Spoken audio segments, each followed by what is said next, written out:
जय माता लक्ष्मी की। कनकधारा स्तोत्र। कनकधारा स्तोत्र के श्रद्धापूर्वक पाठ एवं अनुष्ठान से मनुष्य ऋणमुक्त होता है और उसे धन की प्राप्ति होती है। ऐसा कहा जाता है कि आचार्य शंकर ने इसका पाठ करके शैवरण की वर्षा करवाई थी।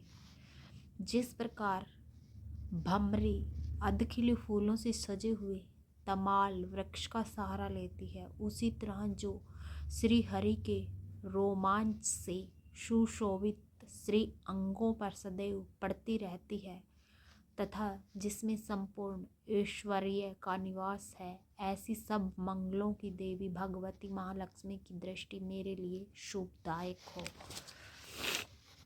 जिस तरह भमरी कमल पर मंडराती है, उसी तरह मूर शत्रु श्री हरि के मुख की ओर बार बार सन्यास से जाती है और लज्जावंश लौट आती है। ऐसी उस समुद्र कन्या लक्ष्मी की सुंदर दृष्टि माला मुझको धन प्रदान करे, जो सब देवताओं के स्वामी इंद्र के पद का वैभव एवं विलास देने में सामर्थ्यवान है।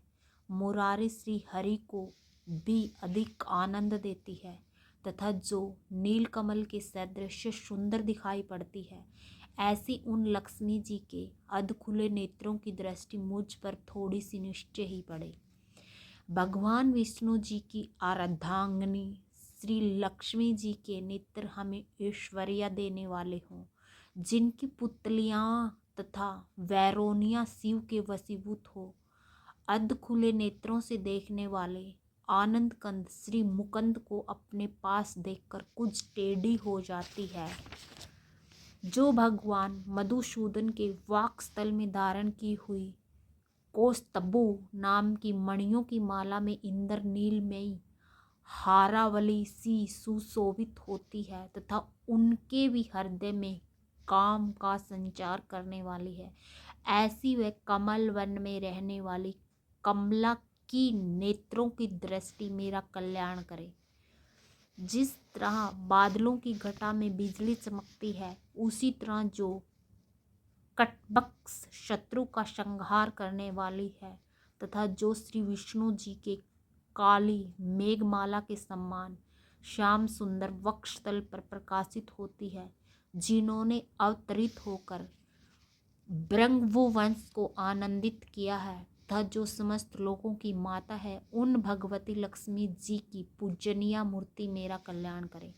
समुद्र कन्या कमला की वह मंद अलस मंथर और अधखुले नेत्रों की दृष्टि, जिसके प्रभाव से कामदेव ने कल्याणकारी भगवान मधुसूदन के मन में पहली बार स्थान प्राप्त किया था, यहाँ मुझे पर पड़े। भगवान नारायण की प्रियतमा लक्ष्मी के नयन रूपी मेघ दया रूपी अनुकूल पावन से चलायमान हो दुष्कर्म रूपी धाम को बहुत समय के लिए दूर हटाकर दुख में पड़े हुए मुझे दीन रूपी चातक पोत पर धन रूपी जलधारा की वर्षा करे। विशेष बुद्धि वाले व्यक्ति जिनके प्रेम पात्र होकर उनकी कृपा दृष्टि के प्रभाव से शौरग पद को बिना किसी कठिनाई के ही प्राप्त कर लेते हैं, उन्हीं पद्म आसन में स्थित लक्ष्मी जी की वह खिले हुए कमल ग्रव के समान सौंदर्य में दृष्टि मुझे मन चाही पुष्टि प्रदान करे। जो सृष्टि सृजन के समय वाग देवता के रूप में स्थित होती है, पालन पोषण करते समय भगवान गरुड़ ध्वज की सुंदर पत्नी लक्ष्मी या के रूप में सुशोभित होती है तथा प्रलय काल में शाकंभरी भगवती दुर्गा अथवा चंद्रशेखर बलबा पार्वती शिव शक्ति के रूप में अवस्थित होती है, उन तीनों लोगों के एकमात्र गुरु भगवान नारायण की सदैव प्रौढ़ रहने वाली प्रियतमा श्री लक्ष्मी जी को नमस्कार है। हे माते, शुभ कार्यों का फल देने वाली श्रुति के रूप में आपको प्रणाम है। सुंदर गुणों की वरिधि रूप रति के रूप में आपको नमस्कार है। कमल वन में रहने वाली शक्ति स्वरूप लक्ष्मी को नमस्कार है तथा पुरुषोत्तम प्रिय पुष्टि को नमस्कार है। कमल के सदृश सुंदर शरीर धारण करने वाली कमला को नमस्कार है। क्षीर सागर से पैदा होने वाली श्री देवी को नमस्कार है। चंद्रमा और सुधा की सगी बहन को नमस्कार है। भगवान नारायण की प्राण प्रिय को नमस्कार है। कमल के समान नेत्रों वाली आदरणीय माँ, आपके चरणों में की हुई प्रार्थना धन दौलत प्रदान करने वाली, समस्त इंद्रियों को ऐश्वर्य देने वाली, साम्राज्य प्रदान करने वाली और समस्त पापों को नष्ट करने के लिए सब तरह से तैयार है, वह हमेशा मुझे सहारा देवे। मुझे आपके चरणों की वंदना का शुभ समय सदा प्राप्त होता रहे। जिनकी दया दृष्टि के लिए की हुई आराधना आराधक की समस्त इच्छाओं की पूर्ति करती है एवं संपत्तियों में बढ़ोतरी करती है, ऐसी श्री हरि की हृदय सवेरी लक्ष्मी जी का मैं तन मन से तथा वाणी द्वारा भजन करता हूँ। हे भगवती, हे प्रिय हरि प्रिया, तुम कमल वन में रहने वाली हो। तुमने अपने हाथों में नील कमल धारण किया हुआ है। तुम अत्यंत श्वेत वस्त्र, गंध और माला आदि से सुशोभित हो रही हो।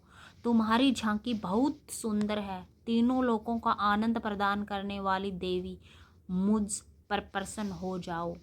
हाथियों द्वारा सोने के कलश के मुख से गिराए गए आकाश गंगा के पवित्र एवं सुंदर जल से जिनके श्री अंगों को स्नान करवाया जाता है, ऐसी तीनों लोकों के स्वामी भगवान विष्णु की पत्नी और श्री सागर की पुत्री तथा जगत की माता लक्ष्मी जी को मैं सुबह करवृद्ध प्रणाम करता हूँ। कमल के समान नेत्रों वाली, केशव की प्राण प्रिय है कमले, मैं गरीब और गिरे हुए दीनहीन मनुष्यों में सर्वप्रथम हूँ, इसलिए तुम्हारी कृपा का स्वाभाविक आकांक्षी हूँ। तुम ऊंची उठती हुई करुणा की बाढ़ की तरह तरल तरंगों के सदृश्य नेत्रों से मेरी ओर निहारो। जो व्यक्ति इन स्तुतियों द्वारा नित्यवर्ती वेद त्रिय स्वरूपा तीनों लोकों की माता भगवती लक्ष्मी जी का गुणगान करते हैं, वे इस पृथ्वी पर महान गुणगान और बहुत ही भाग्यवान होते हैं तथा विद्वान पुरुष भी उनके मन के विचारों को जानने के इच्छुक रहते हैं। जय महालक्ष्मी। जो इस कनक धारा स्तोत्र का पाठ करता है वो हमेशा के लिए ऋण से मुक्त हो जाता है। जय माँ लक्ष्मी। उस पर महालक्ष्मी की कृपा हमेशा बनी रहती है। जय महालक्ष्मी, जय माँ लक्ष्मी।